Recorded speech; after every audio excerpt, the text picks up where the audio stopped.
Eh ben, merci à toutes et à tous d'être présents pour ce premier webinaire vaccination pédiatrique organisé par l'URPS Médecins. On va être ensemble du coup pendant 1 heure, donc avec 4 intervenants qui se présenteront juste après. Je vous invite à poser vos questions, vos remarques et vos commentaires tout au long du webinaire dans le chat. On y répondra à la fin de toutes les interventions. Voilà. Et donc, pour information, comme c'était indiqué dans le mail de confirmation, le webinaire est enregistré pour pouvoir être mis, pour qu'on puisse mettre le replay sur le site de l'URPS.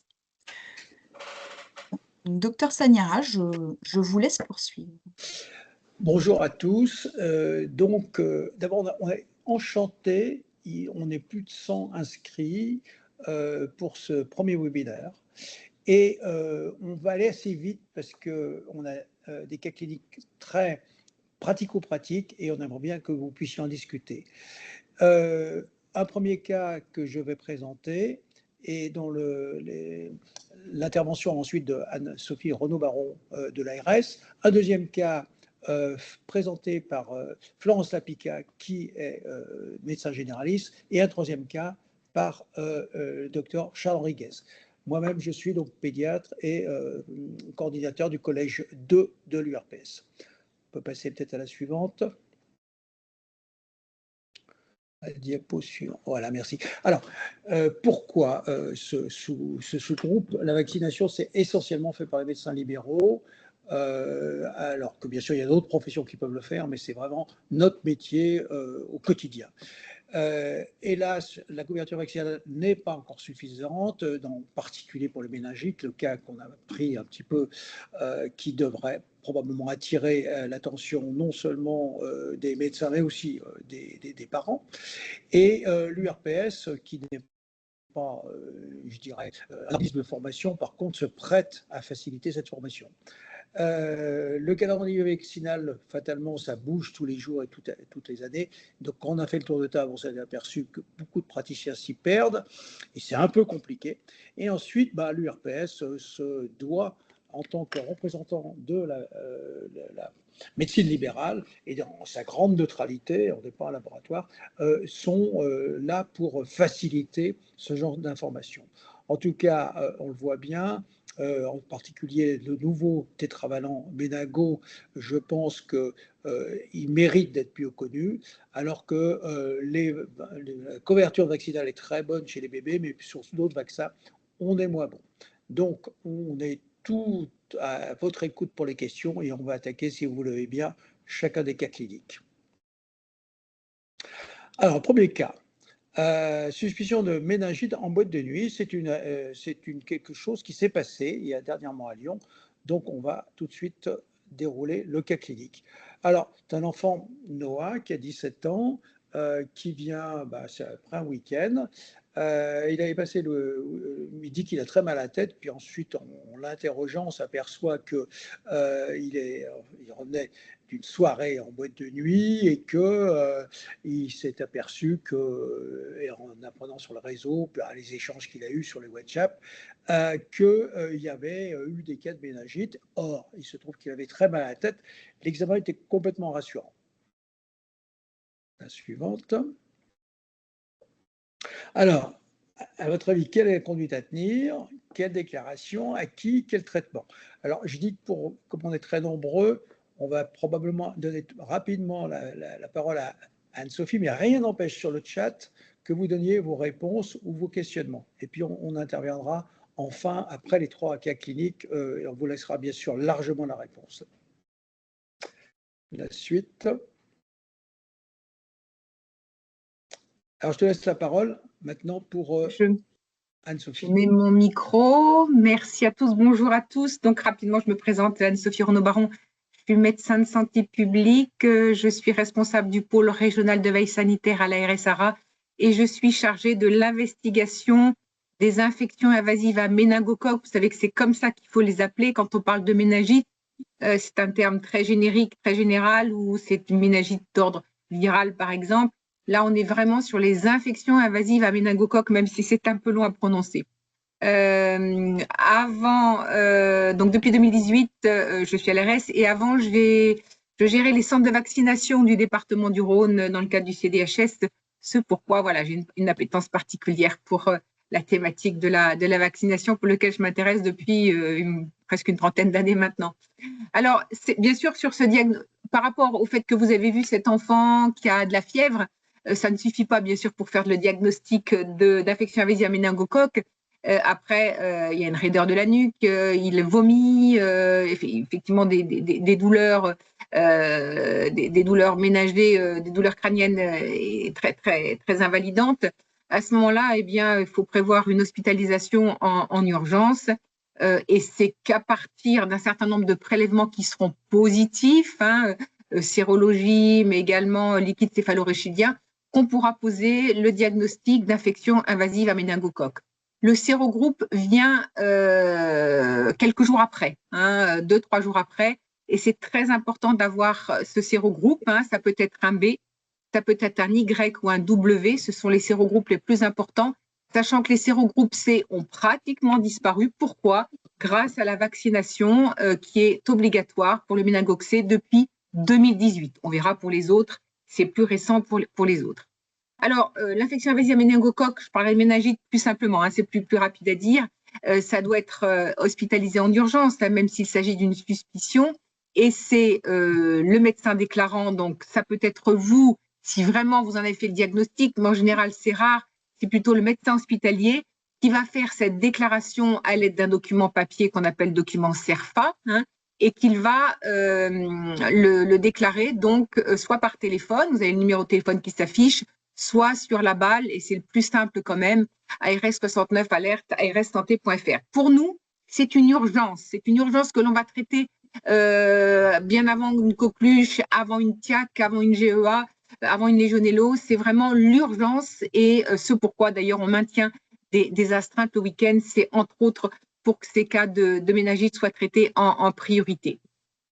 Vous savez que maintenant on parle de MSO, je me permets de le signaler, maladie à signalement obligatoire qui remplace les MDO, maladies à déclaration obligatoire, sachant que dans les années à venir, et ça commence déjà avec la rougeole, peut-être que je vous ai envoyé un mail récemment, peut-être que vous avez eu l'info, qu'on va sur la dématérialisation de l'ensemble des MSO qui seront déclarés sur un PSIG, et il n'y aura plus à l'avenir de déclaration à l'aide d'un document papier CERFA. Voilà, heureusement, il va y avoir une période transitoire où vont cohabiter à la fois le document papier pour la déclaration et la déclaration sur le PSIG qui nécessite une carte TPS. Voilà, donc tout ça, ça nécessite du matériel informatique également.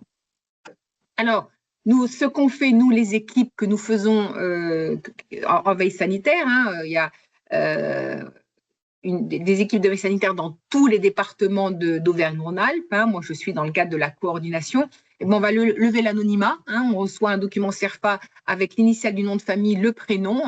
Donc, D pour Dupont, Bertrand, avec une date de naissance. On a normalement le téléphone du déclarant et on téléphone au déclarant pour avoir le contact de cette personne. Quelquefois, et c'est souvent le cas d'une méningite, hélas, la personne est en réa, ventilée, intubée, et elle ne peut pas répondre. Donc, on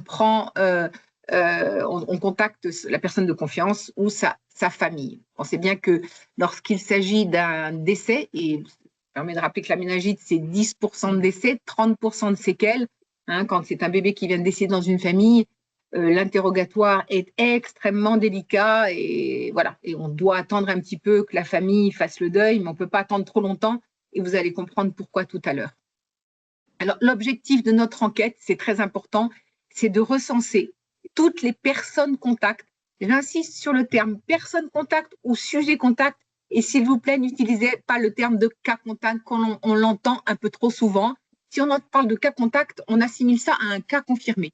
Il s'agit de personnes contacts, de sujets contacts, donc de la famille, de la crèche, de l'école, du lycée, de l'université. Donc, en l'occurrence, là, c'est les contacts d'un jeune qui est à l'université, de la boîte de nuit. On sait que c'est souvent dans les boîtes de nuit qu'on retrouve le lieu commun où a pu se transmettre le méningo, puisque c'est un lieu de promiscuité, promixité, le milieu amical, bien sûr. Et on va donc proposer, même plus que proposer, on ne peut pas non plus obliger, mais c'est une antibioprophylaxie pour ces personnes contacts. Donc 2 jours, je l'ai indiqué après dans la reco suivante. La vaccination des sujets contacts proches ne se fera que lorsqu'on a un sérogroupe ACYW. Elle ne se fait pas pour le sérogroupe B parce que le vaccin B ne protège pas contre le portage. D'accord? Il y a une exception. Si on a plusieurs cas de méningite à méningocoque B, et ça a été le cas depuis 2022, dans un secteur déterminé, dans une école, dans une université, c'était le cas au Chugat de Grenoble l'année dernière, eh bien, et ça c'est les décrets qui nous le demandent, les arrêtés, on organise une vaccination large, par exemple pour toute l'université ou les amphis qu'on fréquentait, donc les jeunes concernés. Hein. Ça c'est valable pour le sérogroupe B. D'accord? On peut passer à la diapo suivante. Voilà. Alors, comment on recense ces contacts? Donc, vous pouvez nous aider, vous, en tant que médecin généraliste, à recenser ces personnes contacts. Hein. Surtout les personnes contacts de la famille, hein, les frères et sœurs, les parents, les cousins, les cousines, s'il y a eu une fête familiale peu de temps avant, etc. Donc, c'est toutes les personnes qui ont été en contact avec le malade pendant les 10 jours qui précèdent la mise en place d'un traitement efficace sur le portage pharyngé. Le contact prolongé, c'est au moins 1 heure et la proximité étroite, c'est face à face à moins d'1 mètre. Il y a des exceptions, vous l'avez dans le carré, lors d'un baiser, lors du bouche à bouche, lors des manœuvres de réanimation invasive qui ont été faites sans protection pour les soignants. Lorsque la personne est arrivée, il y avait une suspicion de méningite, elle n'a pas été indiquée et de ce fait, il y a eu des manœuvres qui ont été faites sans masque, etc. Hein. Et si le malade toussait beaucoup, éternuait, c'est vrai que c'est un risque de contamination, de contagiosité supplémentaire plus importante. L'antibioprophylaxie concerne l'ensemble des personnes contacts identifiées, quel que soit leur statut vaccinal, B, C, A, C, Y, W. Hein. Et à ce moment-là, notamment en astreinte, mais également en jour de semaine, on va vous solliciter pour prescrire donc de l'Arifan en 600 mg en 2 prises, sachant que pour l'enfant, c'est 10 mg par kilo en 2 prises, et cela pendant 2 jours. Alors, vous allez me dire, mais pourquoi ce n'est pas vous, médecin d'ARS, qui ne faites pas les prescriptions, surtout en astreinte? C'est vrai que ça nous pose problème, mais nous, enfin, c'est une règle que l'on a, même. On ne voit pas les personnes.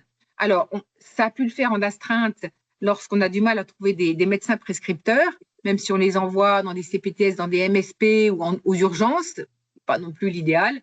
Eh bien, à ce moment-là, ça nous est arrivé de faire des ordonnances, mais c'est rarissime. Il faut être inscrit au Conseil de l'Ordre, bien sûr. Moi, je le suis. Tous mes collègues à l'agence, en tant que médecin, ne sont pas inscrits au Conseil de l'Ordre. Ce n'est pas une obligation pour nous au Conseil. Voilà. L'antibioprophylaxie n'a plus d'intérêt si la date de dernier contact avec le cas remonte à plus de 10 jours. Et il ne faut pas faire de prophylaxie si ce n'est pas un sujet contact, donc par excès, parce qu'on va vers un risque de résistance aux antibiotiques.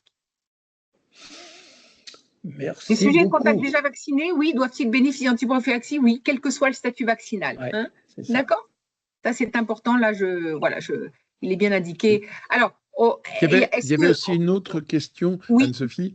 Si on suspecte un cas en cabinet, est-ce qu'il ne faut pas injecter de la roséfine? Alors, tout dépend si votre suspicion est forte, effectivement. Si, à l'interrogatoire, le jeune vous dit « bah oui, dans mon école, il y a un cas de méningite, que j'ai côtoyé. J'ai été en boîte de nuit et effectivement, j'ai eu connaissance qu'il y avait plusieurs boîtes de nuit, plusieurs cas de méningite. Je fais partie du territoire, et c'était le cas en 2022, où plusieurs cas de méningite à méningocoque B ont été déclarés. J'ai reçu un courrier de l'ARS qui me disait qu'il fallait que je me fasse vacciner. OK, voilà. Donc à ce moment-là, je dis oui, je dis un petit oui quand même, parce que attention à ma dernière phrase, hein, pas de prophylaxie sinon contact, risque de résistance. Hein. Évitons de trop transmettre les antibiotiques, vous savez aussi bien que moi si ce n'est mieux. Alors si allergie à la rifampicine, il y a ceftriaxone, qui peut être donné. Hein, le nom générique, c'est le nom commercial. Amacrolide, non? Non, Ceftriaxone. Ah, Ceftriaxone. Ceftriaxone, voilà. Donc, voilà. Alors, pour la rifampicine, on était un peu ennuyés ces 2 dernières années parce qu'il y avait des fortes tensions d'approvisionnement et du coup, la Rifan était réservée au traitement antituberculeux. Là, les tensions ont l'air de s'améliorer. Hein, donc, voilà. Voilà ce que je voulais dire. C'est vraiment, vraiment une maladie extrêmement grave. Je ne sais pas dans vos pratiques et dans vos cabinets si vous avez eu l'occasion d'avoir des suspicions ou de méningite, mais voilà, c'est quelque chose, il faut pas attendre. Sachant que… Anne-Sophie, je propose qu'on passe au cas suivant, sinon on va dépasser le temps. Alors.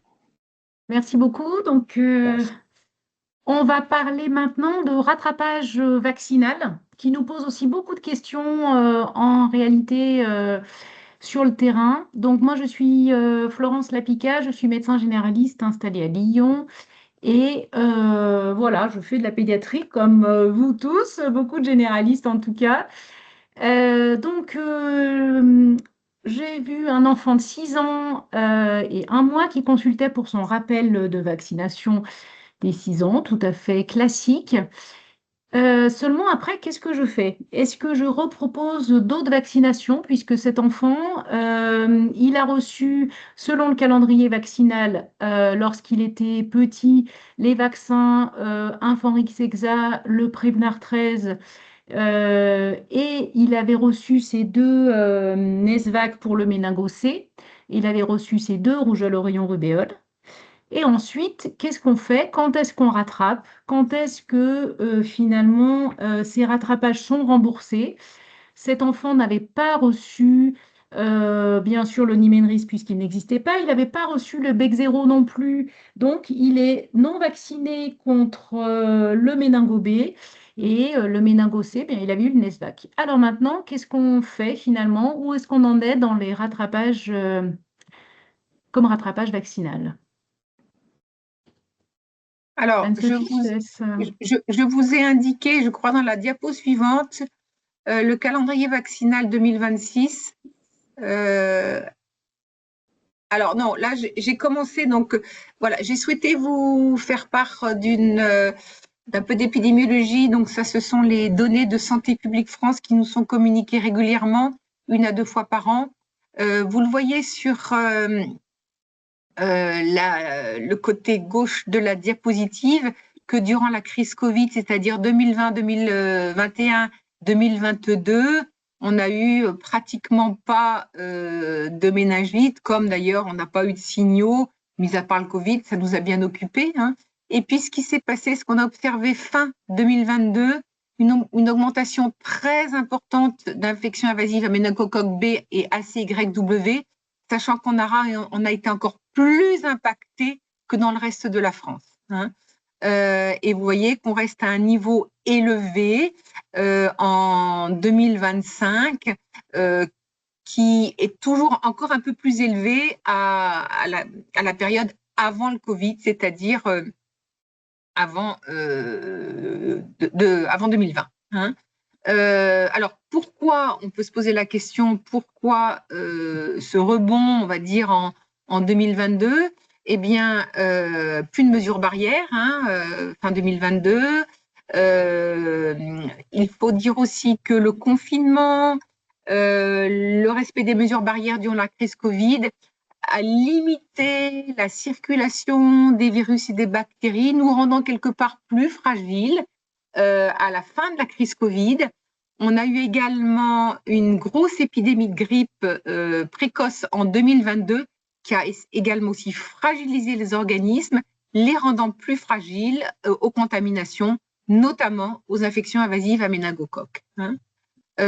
En Auvergne-Rhône-Alpes, puisque c'est notre département, on voyait qu'on a un taux de 1,15 pour 100 000 habitants, qui est un taux bien plus élevé que le reste de la France, qui a des 0,89.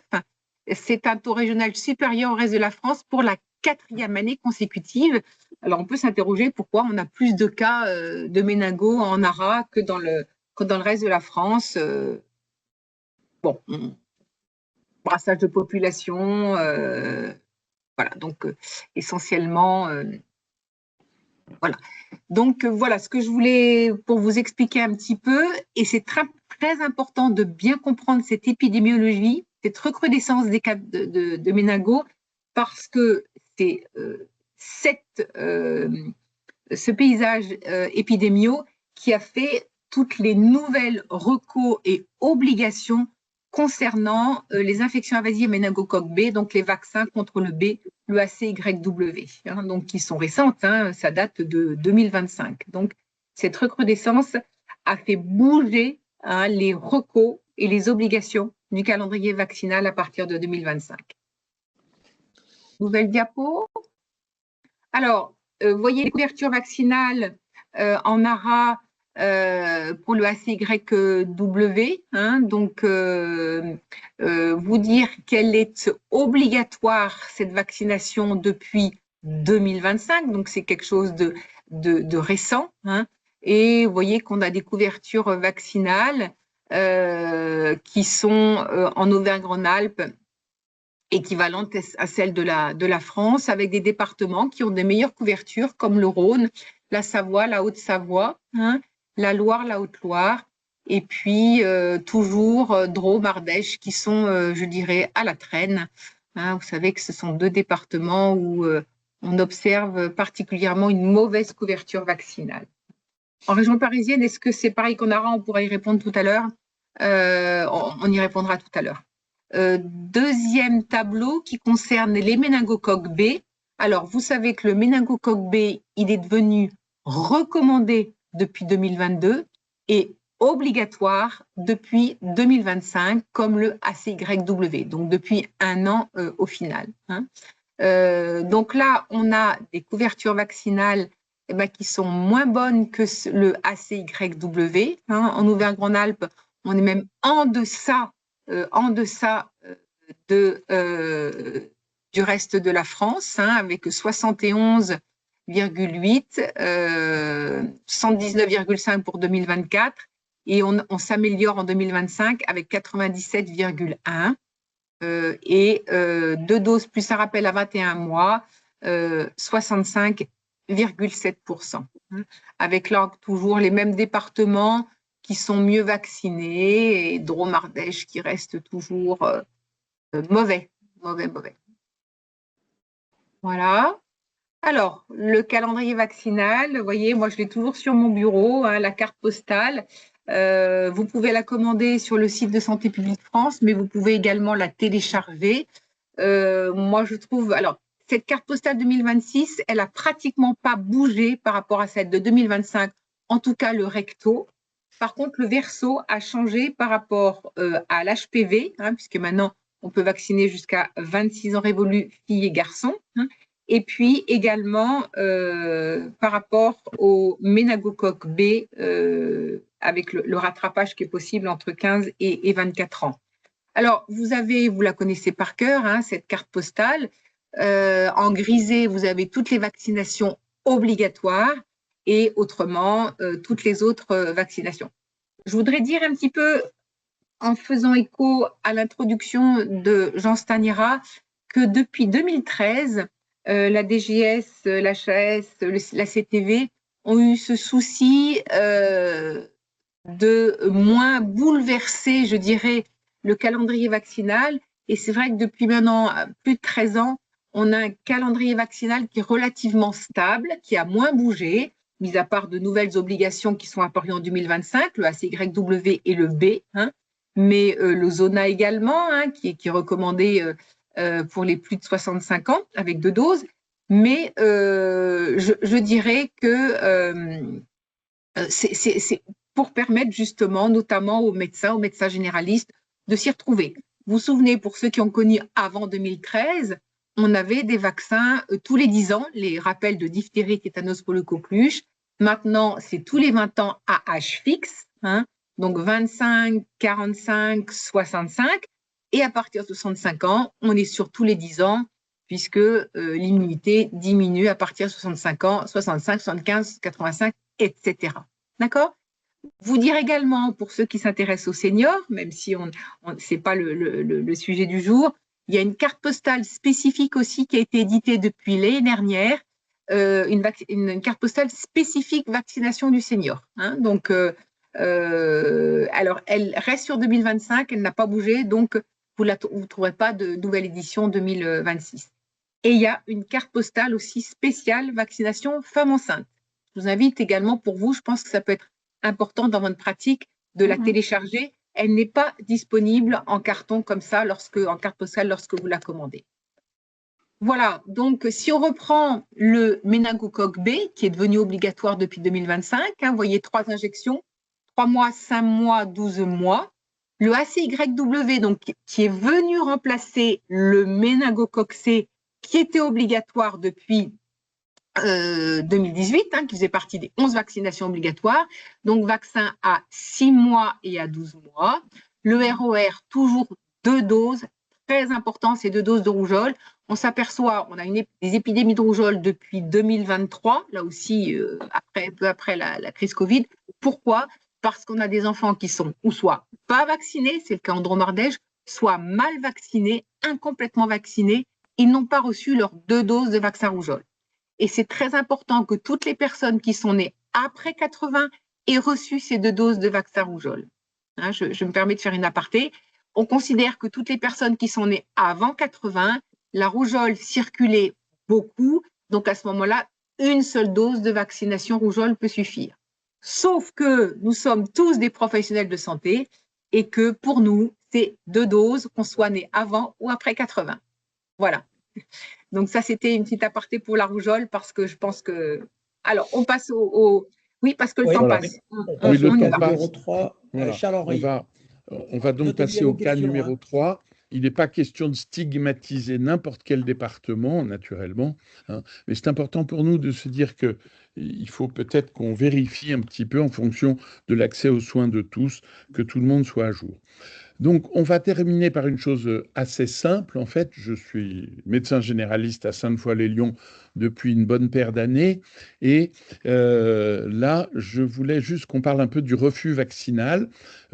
Imaginez un enfant qui a 11 ans, qui vient pour son rappel d'été polio, hein, et coqueluche naturellement, comme on le voit sur la carte postale précédente. Et au cours de l'entretien avec les parents, je lui propose le vaccin méningo B, mais cette fois, il a 11 ans, donc c'est ses parents qui sont très réticents. Et donc, qu'est-ce qu'on fait, hein? Comment on essaye d'être convaincant? Il y a la question du remboursement de ce vaccin qui nous perd un petit peu, parce que c'est un vaccin, si on regarde, qui est remboursé au début, puis il ne devient plus remboursé, puis il redevient remboursé. C'est-à-dire, si vous pouviez, Anne-Sophie, nous dire un petit peu où nous en sommes, pour que nous puissions avoir les bons arguments auprès de ses parents pour que ces enfants soient vaccinés.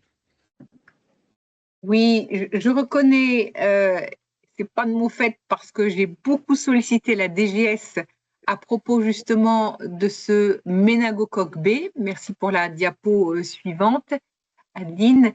Et c'est vraiment ce schéma-là qui est très important, qu'il faut que vous ayez aussi, que vous puissiez imprimer.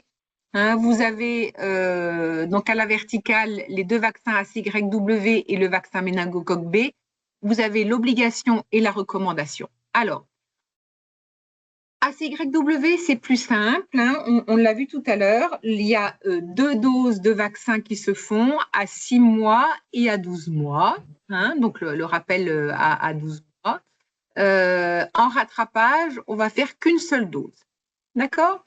Je continue avec le ACYW jusqu'au 5e anniversaire en rattrapage donc de l'enfant, une seule dose. Vous voyez qu'on a 3 vaccins. Vous les connaissez bien, Nimenrix, Aquafim, NVO. Hein. De 5 à 10 ans, c'est dans l'AMM, c'est possible, mais ça sera non remboursé. Alors, c'est vrai que c'est assez paradoxal, vous allez me dire, on recommande des vaccins, ils ne sont pas remboursés. Et en fait, bon, on va en parler tout à l'heure, hein, de cette contradiction. Bon. La recommandation pour le ACYW, c'est assez clair, de 11 à 14 ans révolus, on va faire une seule dose d'un des 3 vaccins, et de 15 à 24 ans, en rattrapage, une seule dose également. Et là, pour ces situations, le vaccin est remboursé. D'accord? On passe au B. Alors, le B, je vous le rappelle, il était recommandé uniquement en 2022. Hein, ça a duré qu'une année. Et après, du fait de la recrudescence très importante des méningites à méningocoque B, c'est presque 50% de l'ensemble des sérogroupes. Après, les sérogroupes YW se partagent à peu près 25-25. Pratiquement pas de C, comme je l'ai dit tout à l'heure. Alors, le B, on a donc 3 doses, 3 mois, 5 mois, 12 mois. D'accord? De 12 mois à 24 mois, donc à 2 ans, en rattrapage, 2 doses espacées de 2 mois. Rappel à 12 mois après la première dose, le Bexsero. Rattrapage transitoire jusqu'à 5e anniversaire en rattrapage, 2 doses espacées de 1 mois. Après, comme pour le ACYW, de 5 ans à 10 ans révolus, c'est possible, selon l'AMN, mais ça ne sera pas remboursé. Enfin, pour le méningo B, vous voyez qu'il y a le terme possible. Nous, on aurait aimé que ça soit marqué recommandé. C'est possible. C'est même dans le calendrier vaccinal détaillé, vous verrez, peut être fait, mais la recommandation n'est pas si claire que ça. Alors, moi, je l'ai réclamé à plusieurs. Je n'ai pas été la seule. D'autres pédiatres, François Villesage, d'autres de l'AFPA, etc. aussi l'ont demandé. On reste sur le terme de possible. D'accord? Et de 15 ans à 24 ans en rattrapage, 2 doses espacées d'1 mois ou 2 doses espacées de 6 mois ou 2 doses espacées d'1 mois et rappel. Voilà.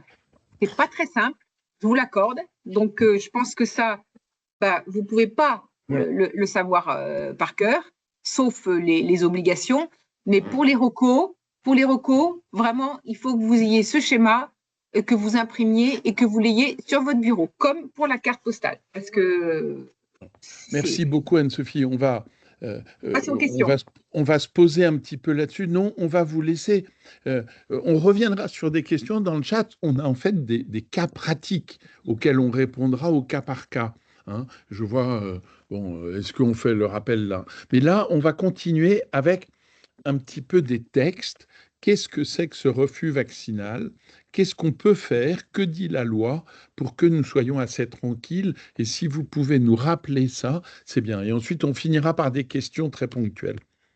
Alors, effectivement, cette obligation recommandation vaccinale, que dit la loi face à un refus parental? Je vous renvoie vers un article extrêmement intéressant qui a été écrit notamment par François Villesage. Je pense que vous connaissez tous François Villesage, qui est un pédiatre à Aix-les-Bains, qui anime le RIPA, qui est une journée de pédiatrie, infectiologie, vaccination, qui a lieu chaque fin janvier de chaque année. Il avait fait une intervention cette année, en janvier 2026, une intervention assez soft, et puis il s'est dit, on ne peut pas en rester là.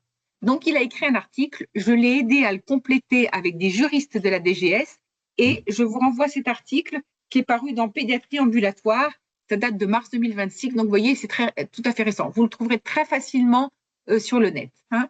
Alors, qu'est-ce qu'il dit? J'ai repris, bien sûr, les points les plus importants. Quand on va inscrire son enfant à l'école, hein, donc à la petite maternelle, ou même en crèche, hein, bien avant, il faut que votre enfant l'enfant soit à jour de ses vaccinations. Si il est à jour de ses vaccinations, il est admis à la crèche, à l'école, pas de souci. Si les vaccinations sont incomplètes, eh bien, c'est soit la directrice de la crèche, soit, maintenant l'inscription se fait en mairie, hein, il y a une admission provisoire de l'enfant, donc à la rentrée de septembre, uniquement pour 3 mois, c'est-à-dire jusqu'en début décembre. Pendant ces 3 mois, la maman doit compléter les vaccins qui n'ont pas été faits. Soit les initier si aucun n'a été fait, soit les compléter s'il manque des doses. Les parents ont 3 mois.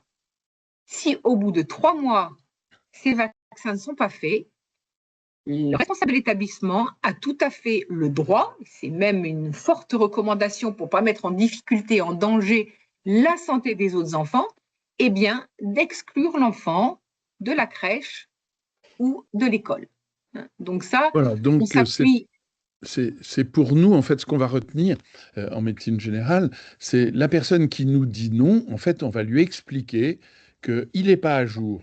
Eh bien, alors là, il avait 11 ans, le nôtre, donc il était à l'école depuis bien longtemps. Mais s'il y a des choses qui ne sont pas faites, on va se retrouver un petit peu dans cette admission provisoire.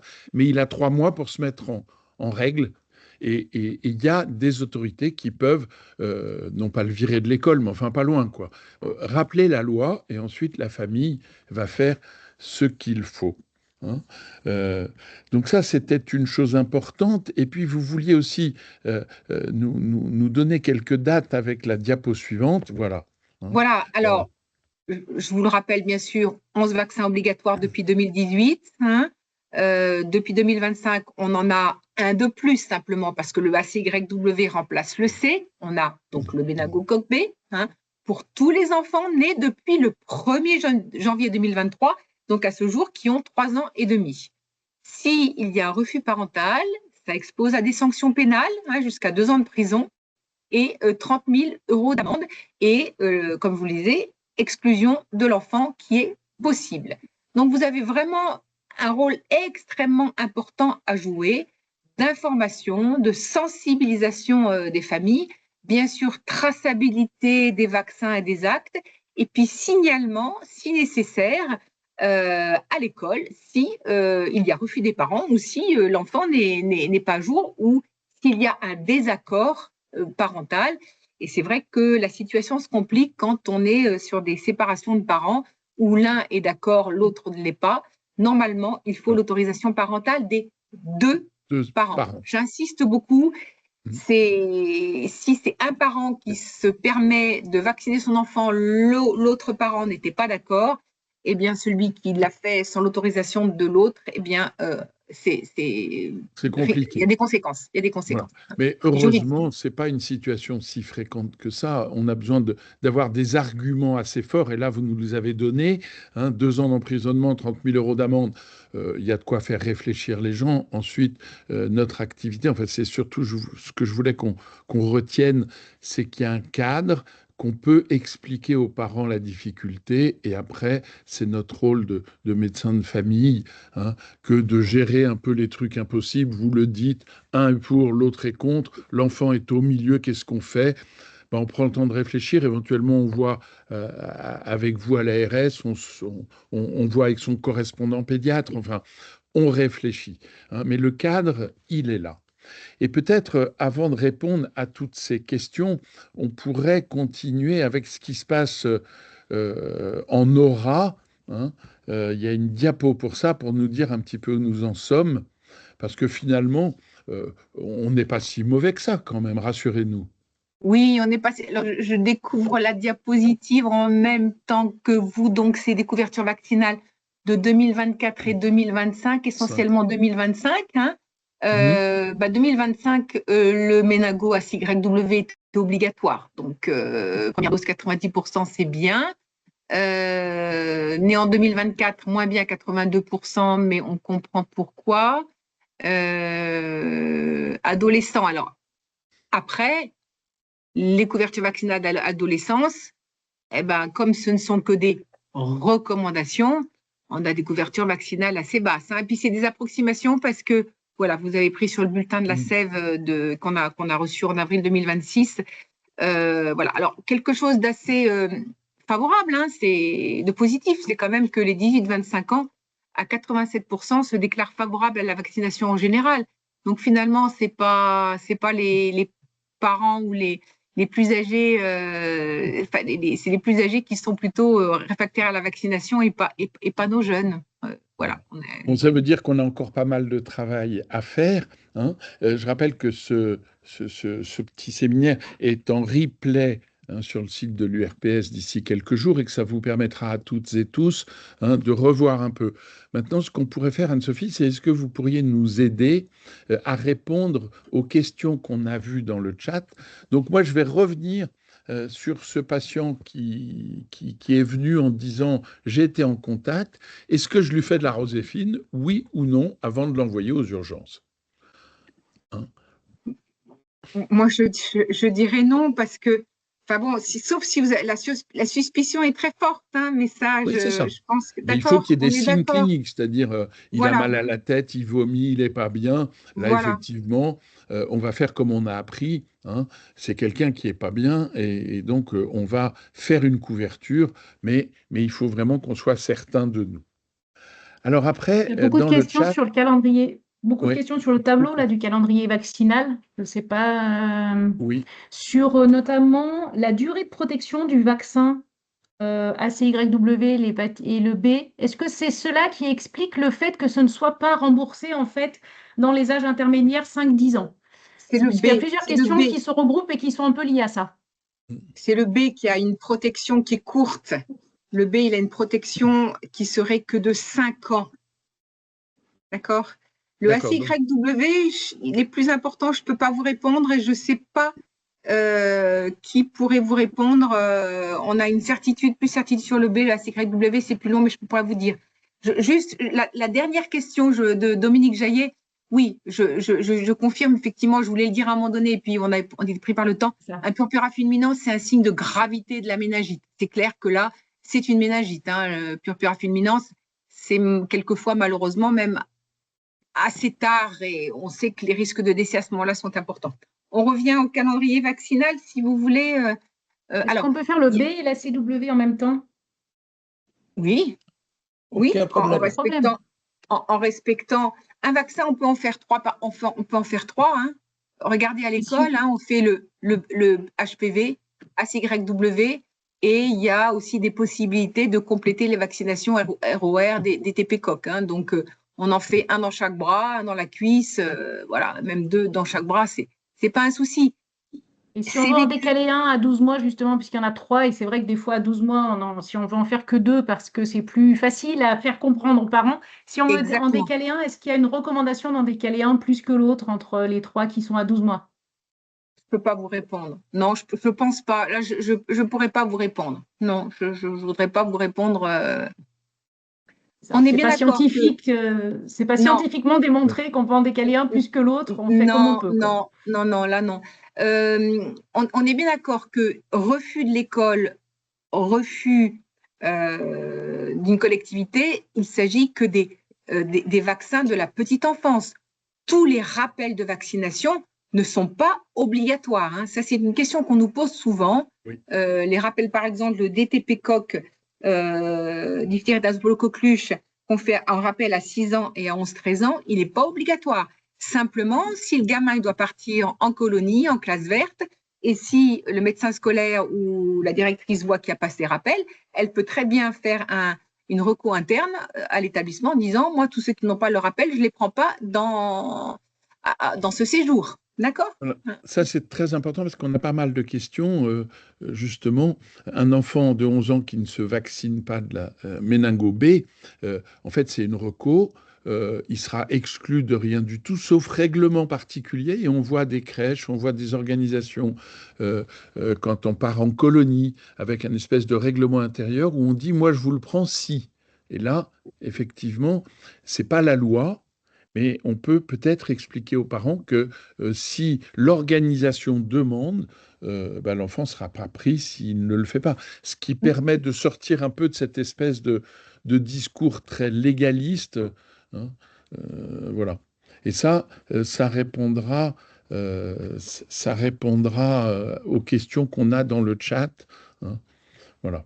C'est vrai que le méningo B, là, rappel à 15 ans n'apparaît pas en fait sur le calendrier 2026. Je suis d'accord avec vous, on l'attendait, on ne l'a pas eu. Parce que c'est peut-être proposé si vous lisez le calendrier vaccinal détaillé. Et on était très déçus parce que si vous la comparez à 2025, c'est la même. Par contre, au verso, vous avez les petites subtilités par rapport au HPV jusqu'à 26 ans. Voilà. Donc, alors, je vois dans le chat, pourquoi pas le B dans le même vaccin ACYW. Bon, c'est en cours, hein, c'est en cours de recherche, effectivement. Un seul vaccin qui puisse nous protéger contre le B ACYW, 5 sérogroupes, ça serait très intéressant. Hein, voilà, c'est dans les tuyaux, hein, mais voilà. Oui, je vois qu'il y a de nouveau une question sur le fait d'en décaler un des deux vaccins de 12 mois entre le ACYW ou le B. Enfin, chacun, en fait, c'est ça, hein, il n'y a rien de démontré scientifiquement. On choisit, si on veut en choisir un, et voilà. Ouais, tout à fait. Je ferai juste une remarque sur le rougeole. Il faut bien le faire à 12 mois révolus, puisque si vous le faites avant 12 mois, il faudra faire un troisième vaccin. Hein, en tout cas, c'est ce qu'on retrouve. Si vous remplissez le carnet de vaccination électronique, que je recommande bien, parce que là, on sait où on en est. Et deuxièmement, on n'a pas l'inconvénient d'aller rechercher chaque fois le calendrier vaccinal. La petite carte postale est très bien, mais il faut être à jour. Tandis que sur ce carnet de vaccination, il y a un système expert qui fait que vous pouvez suivre votre vaccination et surtout les parents peuvent le faire. Tu as tout à fait raison, Jean. Je voulais simplement dire que cette vaccination avant l'âge de 12 mois, on s'est rendu compte qu'effectivement, lors d'une épidémie importante qu'on a eue en Dromardèche en 2023, où on avait des enfants qui faisaient une rougeole alors qu'ils avaient eu 2 doses de vaccin rougeole. Et en fait, on s'est rendu compte qu'ils avaient reçu leur première dose de vaccin rougeole avant l'âge de 12 mois, et ça se faisait beaucoup en 2013, au moment où il y a eu cette très forte épidémie que vous avez connue si vous étiez en activité. Donc voilà, c'est vraiment grâce à notre épidémie du département de Drôme-Ardèche que cette nouvelle indication est parue, et tu as raison de le signaler, une 3e dose si l'enfant a reçu sa première dose avant l'âge de 12 mois. Ouais, je crois que dans le chat... Jean-Marie, il y avait une question sur la région parisienne, parce que je vois qu'il y a quelques étrangers qui viennent, qu'on est très honorés de les accueillir. Est-ce qu'il y a une différence épidémiologique? Je ne crois pas qu'elle soit énorme au point de changer le calendrier vaccinal. Je ne vois pas le... Oh, la question c'est, est-ce qu'en région, Dr Faïs demande en région parisienne... En Ile-de-France, oui. On est à peu près sur les mêmes... par rapport au sérogroupe, on est le B à 50%, le YW se partage à peu près 25% pour le reste. Ouais. Hein, et ça, c'est identique dans toutes les régions. Il y a une question concernant le remboursement quand même des vaccins. Quel est le prix de ces vaccins hors remboursement? Alors, le prix d'un Bexsero, c'est 80 €. Le ACYW, identique également. Ouais, c'est des vaccins qui sont coûteux. C'est des vaccins qui sont coûteux. Hein.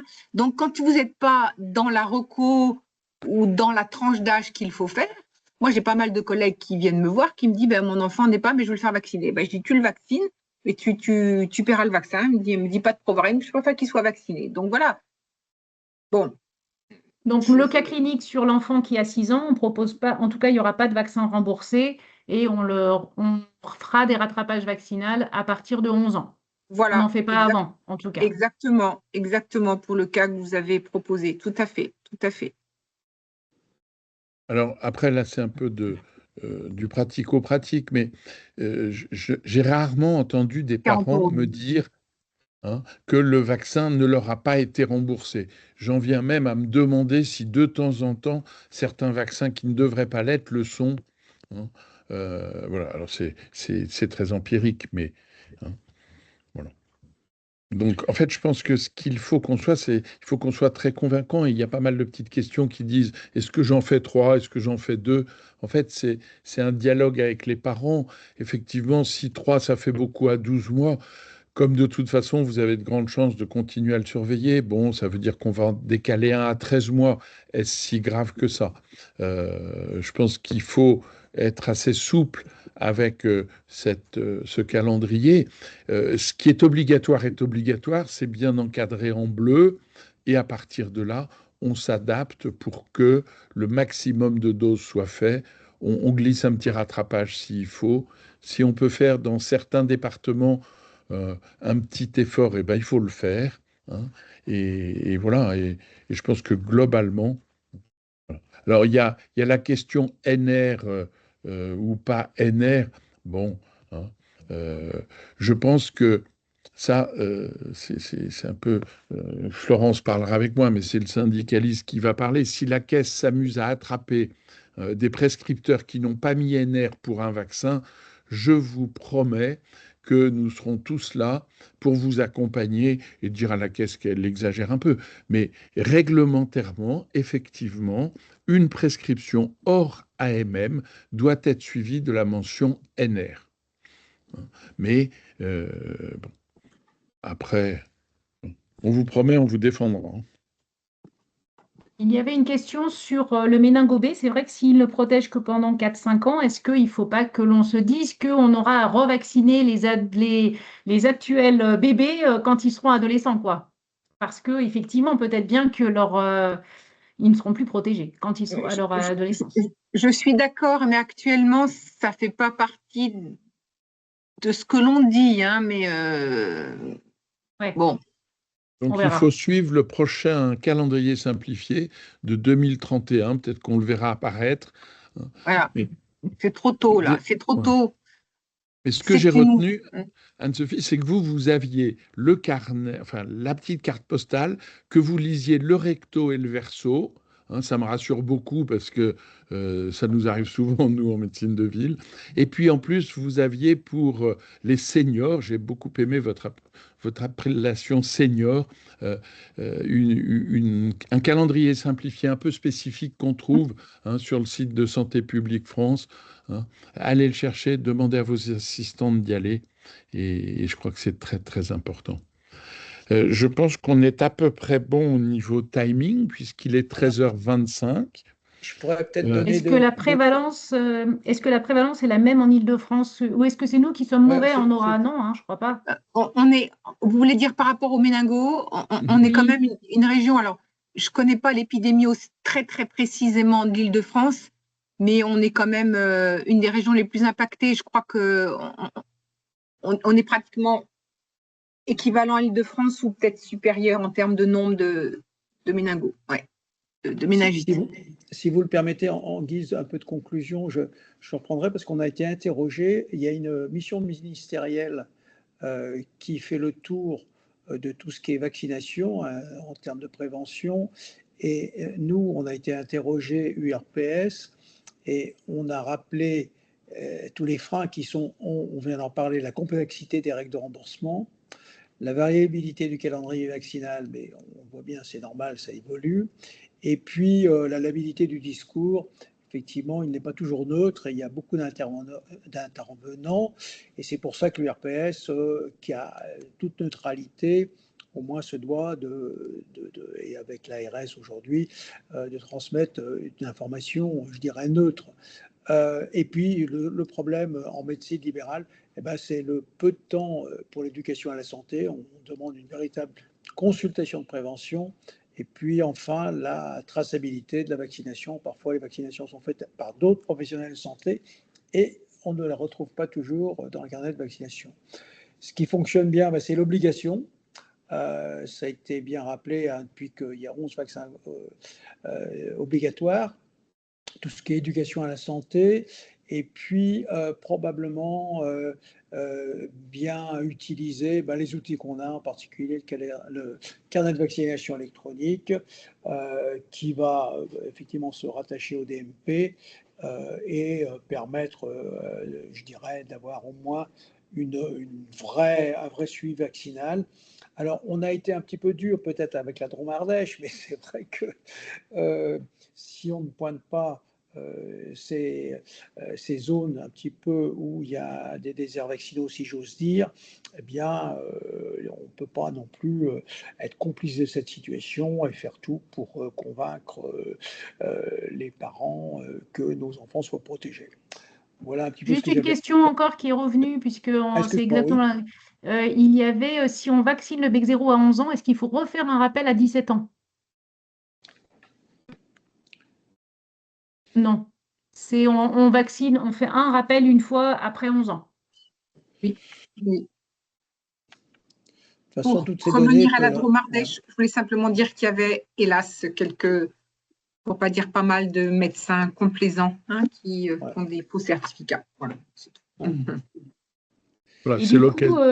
le tableau là, que vous avez fait tout à l'heure là, sur les AMM, etc., reprennent très bien toutes l'âge, les 15 ans, etc. Reportez-vous vraiment, je pense que vous aurez le diaporama de toute façon. Voilà, exactement. Voilà. Cette diapo-là est essentielle et voilà. Et on voit très bien que effectivement, le rappel du méningo B, si vous le faites avant 15 ans, en effet, il n'est pas remboursé, mais ils ont bien l'AMM. Je crois que c'est ça qui est, bien sûr qu'ils ont l'AMM, c'est qu'ils ne sont pas remboursés, ce qui est complètement différent. Et donc, c'est plutôt les pharmaciens, en fait, qui vont pas, enfin, voilà, qui vont expliquer aux familles qu'ils ne peuvent pas être remboursés, mais ce n'est pas une histoire de responsabilité, en tout cas. Je voyais qu'il y avait des questions dans le chat. Non, ils ont l'AMM, bien sûr. Les déserts médicaux, je suis désolée, mais c'est pas ma mission. Et puis, malheureusement, on n'a pas beaucoup de recettes miracles pour lutter contre les déserts médicaux. On y travaille, mais pas que nous. Voilà. Et là, c'était une nouvelle notion qu'a introduit Jean. Il a parlé de déserts vaccinaux. Donc, D'accord. on ne va pas vous remettre, Excusez-moi. Anne-Sophie, toute la responsabilité des déserts médicaux, l'ARS. Voilà. Que fait l'ARS pour les déserts médicaux? Ça, c'est une vaste question, mais c'est pas l'objet. C'est pas l'objet aujourd'hui. Les déserts vaccinaux. Je voudrais quand même insister sur la possibilité pour les pharmaciens de faire. Je sais que ce n'est pas partagé par tous de façon très, très, très enthousiaste, mais depuis 2023, les pharmaciens peuvent vacciner sous réserve qu'ils aient bénéficié d'une formation spécifique. Voilà, moi je pense que c'est un effecteur complémentaire aux médecins qui permet de lutter justement contre les déserts vaccinaux et les déserts médicaux. Voilà. Et de leur dire de ne pas oublier d'utiliser ce fameux outil pour aller écrire, parce que c'est un petit peu agaçant si on devient le secrétaire du pharmacien pour écrire et aller à la pêche de ce qui a été fait. Et ça revient à ce que disait Jean tout à l'heure, il y a une mission qui est en cours en ce moment. Quels sont les freins à la vaccination ? Je pense que pour nous tous, que ce soit les pédiatres de ville ou les médecins de famille, la diversité des lieux où on vaccine commence à devenir une difficulté supplémentaire pour la promotion de la vaccination d'une manière générale. On va laisser à Adeline le soin de conclure à 1 minute de la fin. Voilà, mais vous avez déjà très très bien conclu en apportant énormément d'informations. Merci beaucoup. Je pense que c'était suffisamment clair dans les réponses pour avoir répondu à toutes ces questions. Merci aux intervenants pour toutes ces formidables informations et merci à tous les participants qui ont été moteurs aussi et qui ont beaucoup participé dans le chat. Je vous enverrai bien sûr le lien du replay dès qu'il sera disponible sur le site de l'URPS et je tiens à préciser que les cartes, le calendrier vaccinal, etc. sont aussi disponibles en téléchargement sur le site de l'URPS, donc dans la rubrique vaccination. Et nous, on en a aussi en stock. Donc, si vous en voulez, vous pouvez aussi nous faire un petit mail et on vous en envoie par la poste. Voilà. Et bien encore, merci à toutes et à tous. Et bonne fin de journée. Merci à tous. Merci. Bon après-midi.